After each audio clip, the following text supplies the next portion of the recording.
This video is sponsored by Squarespace. Hey everyone, I'm Ace of Clay. Welcome to another video. Today I'm bringing one of my favorite childhood books to life, Where the Wild Things Are. When I was a kid, my mom used to read this to me all the time, and it's one of those stories that always stuck with me. The art, the characters, the feeling of it. So now that I've got a little one of my own, it feels kind of full circle. In this video, I'm sculpting Carol, the wild thing with a soft side, and I'm doing the book version of him. Don't forget to check out aceofclay.com to see all of the sculpting supplies I sell, like the Super Poker wooden sculpture bases, Armature wire, and more, as well as YouTube sculptures that I have up for sale, and Hidden World merch like keychains and plushes. So if you got a sec, check out aceofclay.com. And now without further ado, let's jump into Where the Wild Things Are.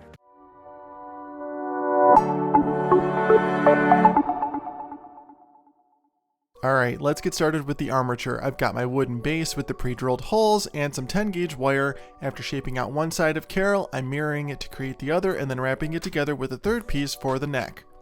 Now we're just going to put him into his pose and start bulking out the torso. I'm using some aluminum foil so I don't have to use so much ultralight. Now let's add that ultralight on top of my foil and continue shaping out the torso. Using my pliers, I'm going to position his first leg and then bulk it out with some more ultralight because his legs are pretty thick. Once everything's looking pretty good, it's time for the oven. Once he's baked and cooled, it's time to add the final layer of clay and start shaping things out with my spoon tool. This is the final spoon tool I've designed based on the one I've been using since I started. It will be available at aceofclay.com very soon. It is truly perfected and includes the classic spoon end and a little spoon on the other side for all the smaller areas the big spoon can't reach. I've got a couple more surprises to share about it when it launches, but I am so excited. Translating a flat 2D illustration into a 3D sculpture is always a challenge, especially when the character is as stylized as Carol. The goal is to stay faithful to the original book art while giving him real depth, volume, and structure. That means making decisions about angles, proportions, and details that were never shown on the pages, all without losing that iconic look. It's a balancing act between interpretation and accuracy, and getting it right is what really brings the character to life.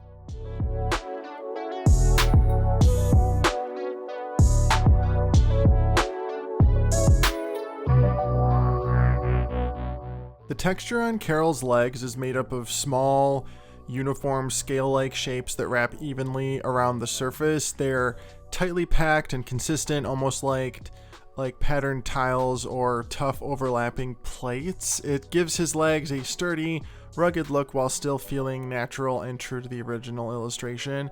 And I always want to maintain that scratchy look that he's got. And I definitely like the look of the deeper ridges versus the light pattern that I drew on there earlier. So we're just going to use a good amount of pressure and get all that texture shaped out. Kind of looks like a pineapple.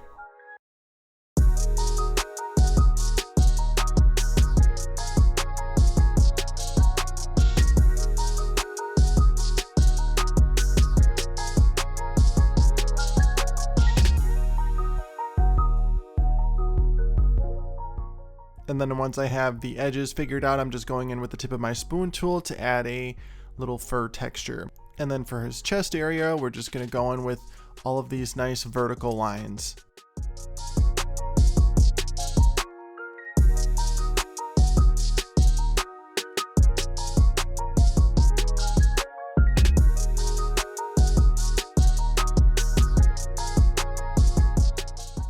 For the next step on the body, we are going to use a medium ball stylus to press out the space where his claws are going to go. I'm using some flexible clay for these so they don't break off after he's baked. And of course I added a little bit of Bacon Bond into each hole so that these stick real nice.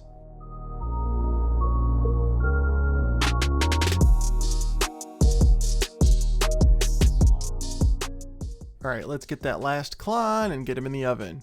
And once he's baked and cooled down, it's time for the head. I'm going to start by balling up a huge piece of aluminum foil and then cover that in clay and get it nice and smooth between my hands. Rubbing it like this gives a pristine surface. Look at that. I just want to get it as smooth as possible before I start carving in the details. Starting with the eye sockets.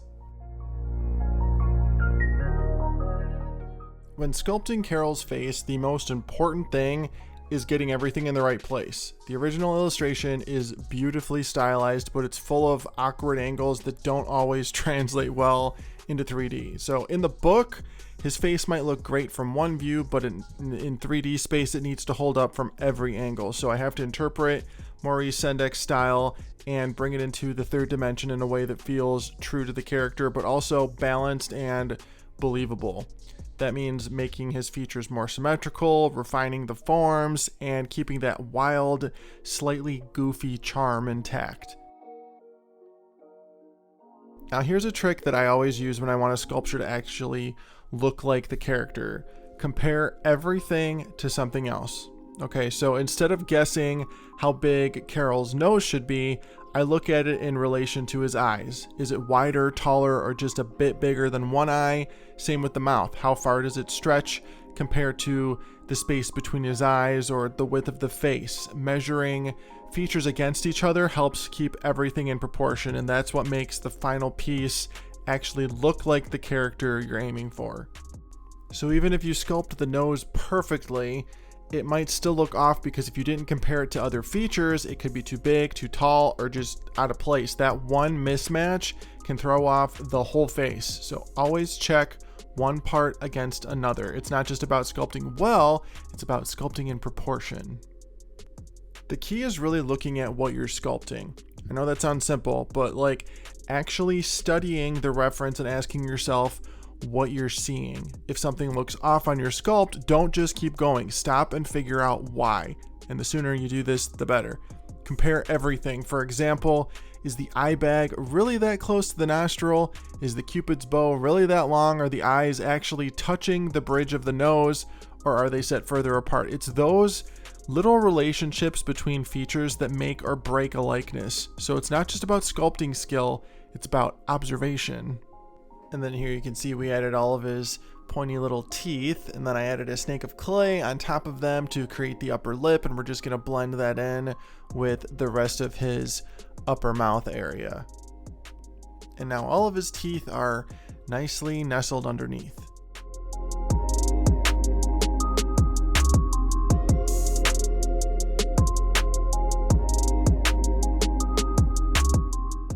Don't forget, if you ever add too much clay, don't be afraid to take it off with your Excel blade. Use code AceOfClay at excelblades.com to save 15% on your purchase. I've had that coupon code for like 7 years now. All right, now let's poke out those nostrils and keep going. Now for the final touch on his face, we're going to use the edge of our spoon tool to create this nice horizontal line texture. Is it fur? Is it cross-hatching? Is it just a nice scratchy texture to make it look like he's in the book? I don't know, but we're gonna add it, and it looks really good when it's done. And before we go any further, I'm gonna use my super poker to poke in some holes for his future horns. Now let's finish up that texture.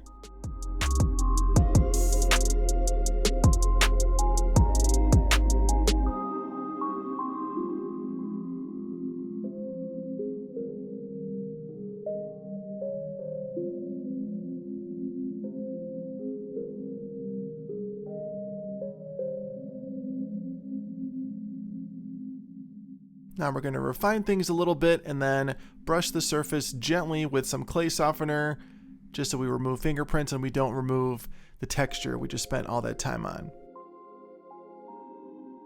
Now let's get this guy in the oven. All right, we're gonna take a quick break from our video to talk about our sponsor, Squarespace. I've been using Squarespace for over 6 years now, and it has been a game changer. It's helped me grow my online presence and streamline my work effortlessly. As a business owner, I need a website that functions seamlessly and looks great, and Squarespace delivers. One of my favorite features is their SEO tools. Squarespace makes it easy to get discovered with built-in meta descriptions and sitemaps, which helps my site rank higher without any extra effort. I also love Squarespace payments. I really like it because I can process all of my payments through the same dashboard that I'm already using. It's super easy to set up, and I can accept payments instantly through multiple methods like Apple Pay and Klarna. No hassle, just smooth transactions. And if you're selling products or services like I am, their online store tools are top-notch. From inventory to fulfillment, everything is built in for a seamless experience. Ready to build your site? Go to squarespace.com, start a free trial, and when you're ready to launch, go to squarespace.com/aceofclay to save 10% on your first purchase. Once his head is baked and completely cooled down, I'm going to start sculpting his hair using some ultralight. I'm using ultralight just so he's not too top heavy. If I were to do this with just straight up living doll like the rest of his body, it would be really heavy.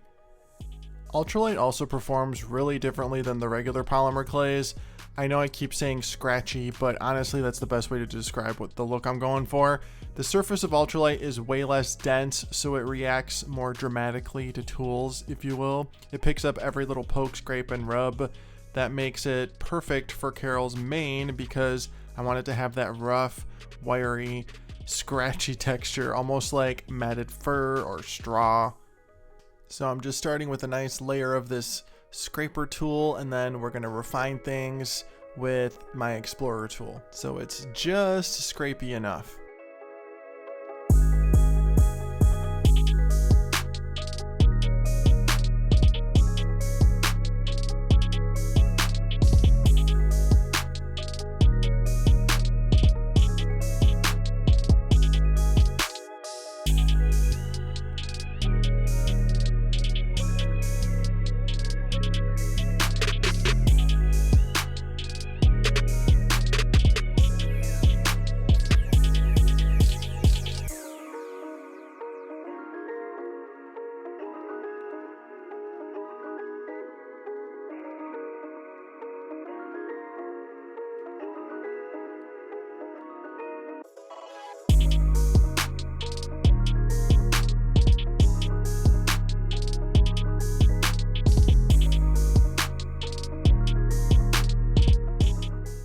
Alright, there we go. Some final touches on the mane and hair.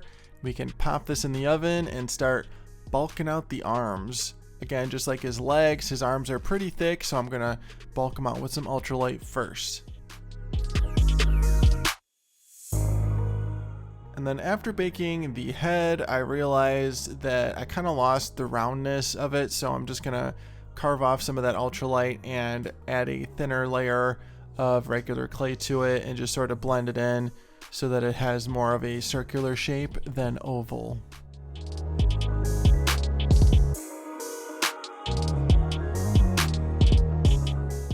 And now we can pop on the horns with some flexible clay.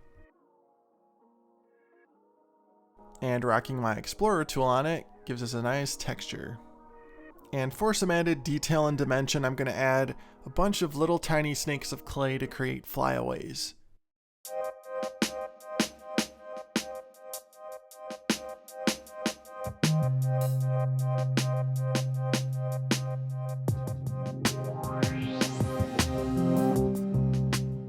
Alright, there we go, looking pretty good. Time for another bake. And once it's baked and cooled down, let's finish up those arms with a final layer of clay and lots of texture.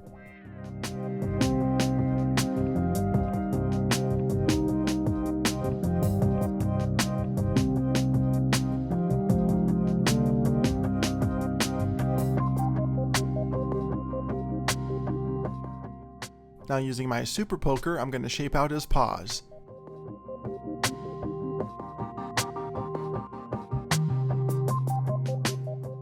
And with my spoon tool, I'm going to press out the pads. And then finish him off with a little cross-hatching texture. And we're going to use the same process as the feet to add his claws.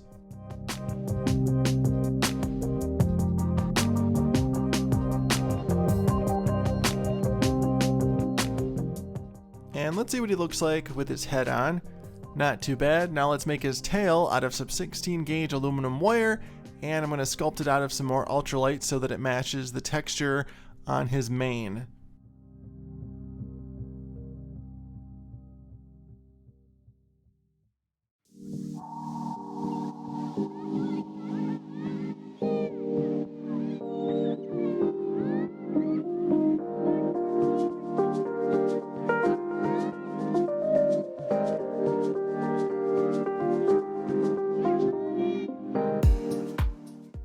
gonna hold it with some pliers so I get a good grip. Now all the parts are done and he's ready for a final bake. And once he's baked and cooled down, it's time for paint. I'm gonna start by airbrushing this nice matte white primer coat. This is a Kaleido paint from Gallery, the same company that makes the airbrushes that I love. And I love their paint too. I can't wait for them to come out with some more colors. Super happy with these. You can use code aceofclay at gallery.com to save 10% on your purchase.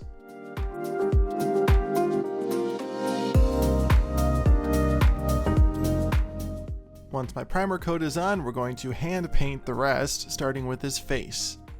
Airbrushing that white primer coat on is so much faster, smoother, and more efficient than using a brush and having to do like 4 coats of white. Just saying. For his mane, I'm going to use this watered down dark brown color so that some of that white shows through and really creates a nice effect that matches the illustration. I don't want it to be solid brown. Using another dark brown wash and a fine paintbrush, I'm going to go into all of his details and create a nice little texture on all the edges. This technique really merges the illustration with the third dimension. He truly is a book illustration come to life.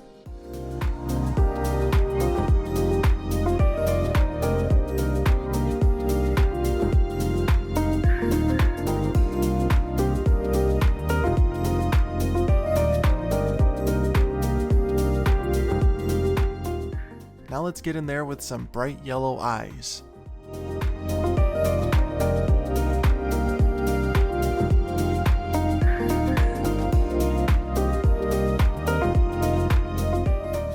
Now for those pearly whites.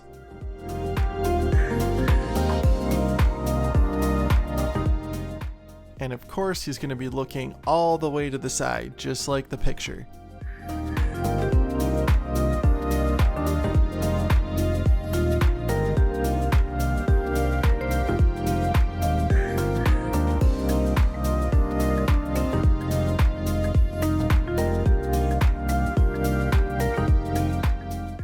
After detailing the horns, it's time to paint his nose this nice burnt orangey color. I love color matching because it's like the final piece of the puzzle. After sculpting and texturing, getting the color just right is what really brings a character to life. It's super satisfying to mix up the perfect tone and see everything just kind of click into place. It makes the sculpture feel complete. When the color's off, it throws off the whole vibe, but when it's right, it's like magic. To color up his legs, we're just going to go in with a dark brown wash and get it into all of that texture. And I'm wiping all my excess paint off with a paper towel, of course. Because I want to maintain a lot of the white on his legs, I need to work relatively quickly so that I get that excess brown off before it dries.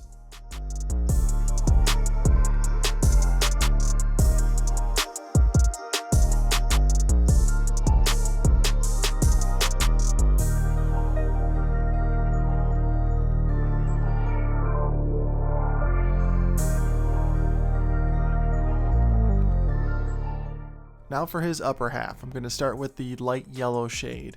And if I didn't prime this would probably take 4 to 5 coats to get this kind of coverage.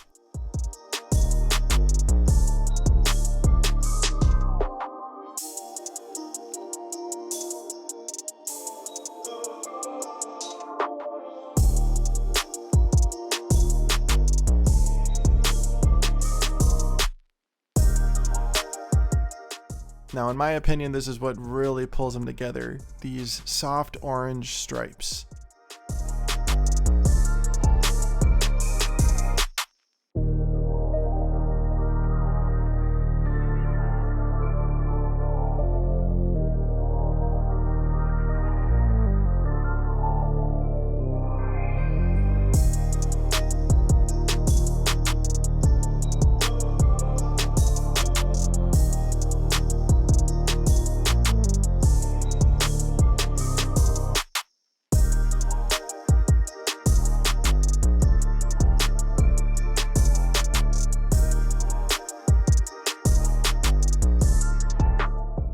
We're getting so close. Let's get those claws nice and white. And for the final touch, we're gonna carefully add a brown wash onto the rest of him. This is gonna really bring out all those little lines and bring out his illustrious qualities.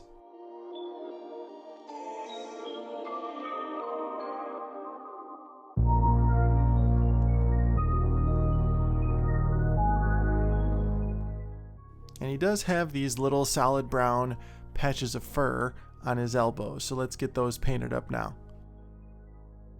And we can't forget the tail.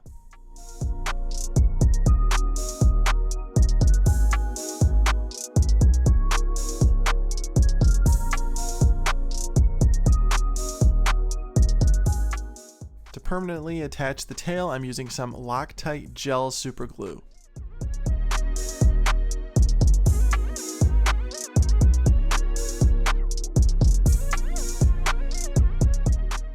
Now for some nitpicking.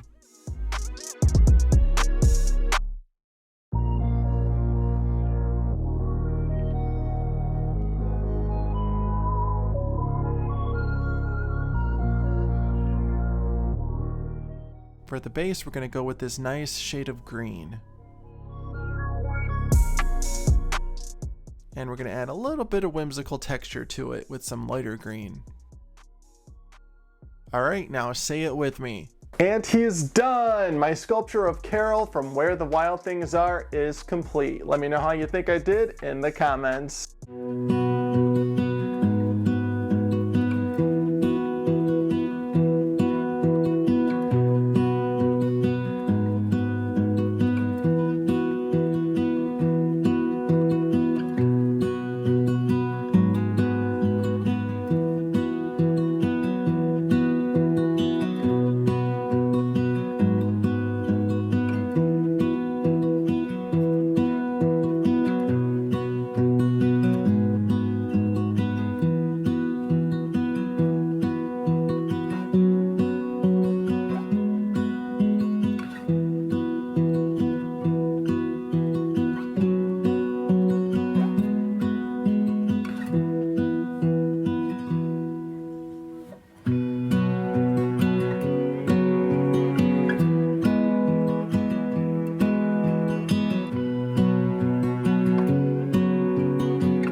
When I tell you this book is a special place in my heart, I really mean it. Honestly, this is probably my favorite children's book of all time. I cannot wait until my daughter is old enough and I can start reading it to her. I think the sculpture turned out pretty cool. I'd really like to make all the wild things in it, so if you'd be interested in that, let me know in the comments. But I do think he came out pretty cool. He's pretty book accurate. He's a lot bigger than I thought he was gonna be, but that seems to always happen with me. I always make things bigger than I initially planned, but that's okay. Sometimes, you know, bigger is better, and I think he's got a good size. Definitely glad I used ultralight for the hair because he would be super top heavy if I didn't. So again, let me know how you think I did in the comments, and as always, thank you so much for watching and being here. Be sure to like, comment, and subscribe. Check me out on Facebook, Instagram, and TikTok at Ace of Clay, and I will see you in the next video. Thanks for watching.